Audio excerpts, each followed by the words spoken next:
السلام علیکم ګرانو کتونکو، زه یم تفهیم او ما سره زما ملګري بسیار صاحب او د جیو نیوز نماینده د نوشهر شاهد خان هم موجود دي. مونږ نوشهر پولیس لین کې موجود یو، درنګ ساعت مخکې دلته په نوشهر پولیس لین کې ډي پی او نوشهر یو ډېر تفصیلي پریس کانفرنس وکړو، خو د هغې بېلوباب هغه تاسو سره مونږ شیر کوو چې دا ډېره غټه کاروایي ده. دې کاروایۍ باندې نن چې کوم د پریس کانفرنس وشو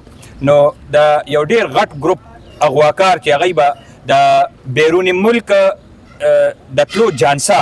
هغه افغانستان کې او په دې پاکستان کې نوجوانانو له ورکه هغوی باندې به د کور چې کوم جمع پونجي پیسې به یا به یې راجمع کړي، یا به یې خرڅ کړل او هغه پیسو سره به یې نوښار ته راوغوستو او په یو ځای ته به یې راغوستو او هغه پیسو چې هغه به راوړي نو دی به بیا غوا کو او پیسې به یې ترې ویشي او بیا به یې د هغه پیسو دپاره هغه لا غیب کو، لا به یې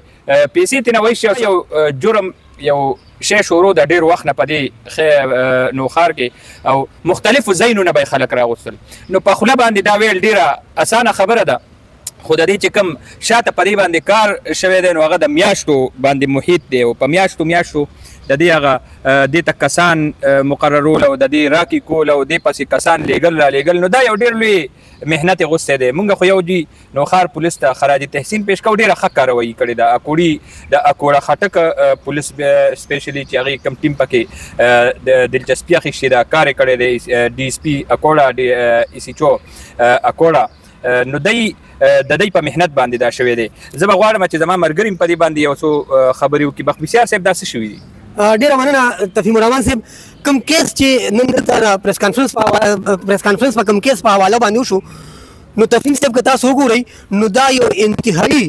سینسیټیو کیس دی. اپریټ کېږي په قول د ډي پي او صاحب چې د ټرکي نه یا د نورو ملکونو نه. او دویمه خبره، هغه پیسې کومې پیسې چې د ورته دا شنه باغونه خولی دي، هغه شنه باغونو والا پیسې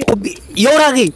بیا دغه سړی دلته دغه شي اغوا شي او هغه یرغمال شي او د یرغمالۍ نه پس هغه ولګي. نه جي هغه جنسي تشدد، هغه چې په هغه کوم تشدد کېږي هغه جدا او بیا د هغه تشدد ویډیوګانې جوړې شي او هغه د هغه مور او پلار ته لاړې شي او هغه څونه د لوی ذهني کوفت نه تېرېږي. دویمه خبره، بیا دلته چې کوم لوکلي کوم ګینګ و هغه به چې کوم خپل ډیمانډ کولو او دا اوس په کار دا لکه دا خو نوښار ډي پي او عبدالرشید صاحب یو ډېر لوی سټیپ واخیسته او ډېر په تحمل او په دغه باندې دغه ګینګ چې کوم نوښار لوکل ګینګ و هغه گرفتار کو. دې کې ډي پي او صاحب دا هم یو انکشاف کړی چې ته انټرپول سره هم په خطو کتابت رابطه وي او د انټرپول په ذریعه به د اجیلیاس ته رسېدل وي. خو الله دې وکړي چې دغه شانتي وشي. خو زما د نوښار سره د پوره پاکستان نوی کول ته دا درخواست دی چې هغه د پښتو یو شاعر وایي چې خپل وطن او ګل وطن، د خپل وطن ګل وطن دی، د هر څه نه مالامال دی، د وسایلو نه مالامال دی، همدلته خپل صلاحیتونه میسر کوي او د کام خدمت وکوي. بهر دنیا پرېږدئ او نه بهر دا پیسې په ونو کې اویزان دي. شاهد بھائی تفهیم صاحب بالکل دا په دې باندې خو دا ډي پي او صاحب اپریشیټ پکار دی چې هغه ته مونږ خراج تحسین پیش کړو. یو ډېره غټه واقعه وه چې هغې ټریس کا، خو د دې نه علاوه زموږ چې دا نوی کوم نوجوان نسل دی لکه دی $25,000 ورکړه، د دې کار منو شو، تشدد هم پیو شو، اغوام شو، یو ډېره غټه حادثه هم ورسره وشوه. نو $25,000 ډېر غټ شی دی. دا چې انسان سره وي نو دلته پرې ډېر ښایسته کاروبار روانېږي، ډېر ښایسته روزګار پرې کېږي.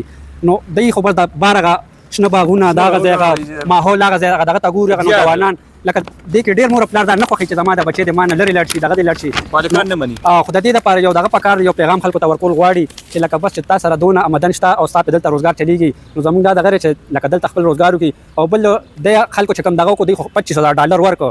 خو د دې نه مخکې دوی له پکار چې پولیس سره یې رابطه کړې وه د دې اغوا چې کوم اغوا کیس و د دې باضابه کېدو دپاره دوی خو د یاد څه نور څه وجوهاتو دغه وایو که نه چې لکه بلیک میل شو، خو یو ویډیو څوک ورنه کړي لکه ډي پي او صاحب دې کې ډېر یو دغه وکړو چې دې کې لکه هغې داسې نیکډ دغه ویډیو جوړ کړي، برهنه ویډیو جوړ کړي، داسې نور څه داسې غیر اخلاقي ویډیوز وغیره جوړ کړي که نه د هغې د وجې. خو خیر دا چې کوم یو ډېر غټ کیس و هغه دی پای تکمیل ته ورسېدل، نو په دې باندې دوی د خراج تحسین لایق دي او بس زموږ خواست دا دی چې نور هم دغه شانتې ډېر مسایل دي د نوښار چې هغه دغه شانتې حل کوي. ګرانو کتونکو موږ به د نوجوان نسل ته دا یو خبره کوو چې د بار ملک تلو دپاره د شارټ کټ لارې او پیسو او د بار ملک د روشنیانو او دا چې کوم تاسو ته په فلمونو کې ښکاري نو ژوند داسې نه دی، حقیقت بل شان دی. کوم خلک چې تللی دي او هغه ژوند ته تاسو ګورئ هلته اوبه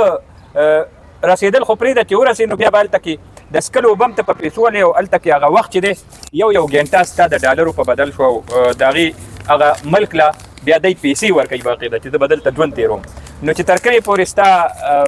قانوني یو بالکل کلو کار نه شوی څه طریقه باندې او قانوني لار درته نه معلومه نو غلط لاره هغه مه اختیاروئ داسې کارونه بیا د ټول خاندان د روکولو ذریعه جوړه شي او دلته چې کوم استین استي وي هغه کورونه وي هغې نه محروم شي. ډېره مننه.